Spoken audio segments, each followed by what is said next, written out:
আমরা বুঝেছি দিদিমণির যে ভবানীপুর থেকে যেতেন সেখানে 44,500 নাম বাদ গেছে।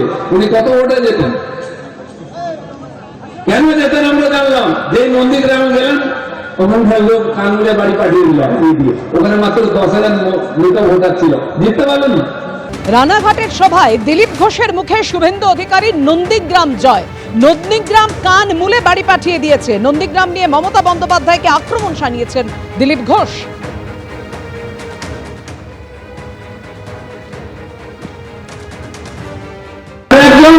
এখন বেরিয়ে পড়েছেন, সাবালক কথা কাটিয়ে রাস্তায় নেমেছেন, এবার নাকি উল্টে দেবেন, পাল্টে দেবেন, কি করবেন সেটা মানুষ জানে। তাই এসআইআরই আমরা বুঝেছি দিদিমণির যে ভবানীপুর থেকে যেতেন সেখানে 44,500 নাম বাদ গেছে। উনি কত ভোটে যেতেন, কেন যেতেন আমরা জানলাম। যে নন্দীগ্রামে গেলেন ওখানকার লোক কানুরে বাড়ি পাঠিয়ে দিল ওখানে মাত্র 10,000 মৃত ভোটার ছিল, জিততে পারলেন না। ভুয়ো ভোটার দিত। তার খুব প্রিয় ভাই মেয়র ববি হাকিম, তার এলাকায় 66,000 বেরিয়েছে ভুয়ো ভোটার। বুঝতে পারো তার আসলে 20, 25, 30% ভুয়ো ভোটার আছে।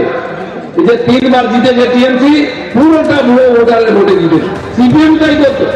অভিষেক বন্দ্যোপাধ্যায় কপ্টার বিতর্কের পর রামপুরহাটে যান এবং সেখানে গিয়ে একেবারে সরাসরি আক্রমণ করেন যে অমর্ত্য সেনকেও নোটিশ পাঠানো হয়েছে এসআইআর এর হিয়ারিং এর, এবং তাই নিয়ে আক্রমণ শানিয়েছেন অভিষেক বন্দ্যোপাধ্যায়।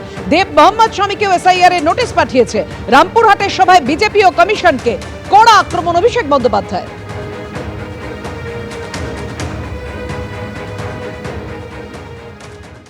এসআইআর এ আমি আস্তে আস্তে শুনছিলাম, হায় রে পোড়া কপাল, অমর্ত্য সেনকে হিয়ারিং এর নোটিশ পাঠিয়েছে।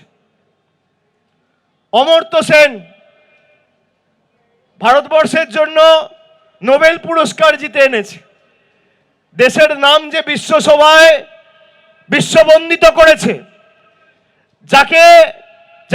যাকে দেখে, যার মাধ্যমে দেশকে লোক চেনে জানে, যার হাত ধরে দেশ সমৃদ্ধ হয়েছে, সেই অমর্ত্য সেনকে এসআইআর এর নোটিশ পাঠিয়েছে।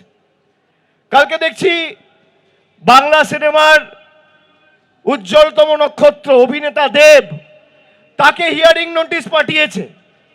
মোহাম্মদ শামী, যে ওয়ার্ল্ড কাপে খেলে দেশের জন্য বিশ্বকাপ জিতেছে, তাকে এসআইআর এর নোটিশ পাঠিয়েছে। নোটিশ পাঠিয়ে আনম্যাপ করে দেওয়ার চক্রান্ত।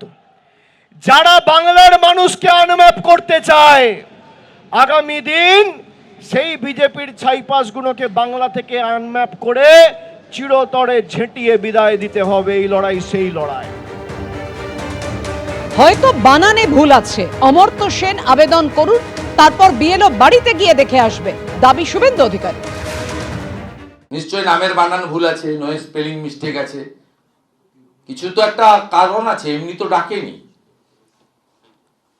সহযোগিতা করা উচিত। 85 বছরের উপর যারা সিটিজেনশিপ তাদের ছাড় দিয়েছে, তার মধ্যেও যারা বলছেন, যেমন মাননীয় প্রাক্তন মন্ত্রী কান্তি গাঙ্গুলি বাড়িতে হিয়ারিং করলেন, ডেকে পাঠান, আসার দরকার কি?